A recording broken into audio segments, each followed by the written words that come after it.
handa ring ipakaltas ng ilang kongresista ang kanilang sweldo para ipang-ayuda sa mga biktima ng lindol sa Mindanao. Yan ang agenda report ni Isaiah Mirafuentes ng Abante.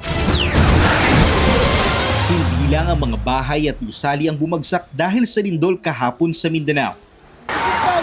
Maging ang buhay at kabuhayan ng mga residente gumuho rin. Kaya ang buong kamara aagapay daw sa mga biktima. Si Batangas 1st District Representative Leandro Leviste handa raw magpakaltas ng 1 million pesos sa kanyang sahod. Hinahamon din niya ang ibang mga mambabatas na gawin din ito. At kung susunod sila niya, ay aabot sa mahigit 300 million pesos ang makukolekta ng Kamara.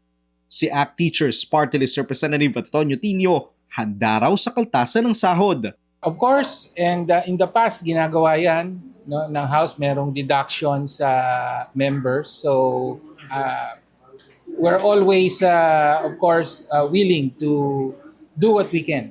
Tutulong din daw ang mga magsisilbing House Prosecutor sa impeachment trial ni VP Sara. Tumutulong naman talaga ang House of Representatives sa kung sino man ang nagkakaroon ng mga ganitong pangyayari. We will do everything we can to provide assistance and support to all of them. Sa pahayag ni House Speaker Bo J.D., sinabi niyang handa ang buong Kamara na magbigay ng tulong sa mga naapektuhan ng lindol. Para sa agenda, Isaiah Mirafuentes, Abante.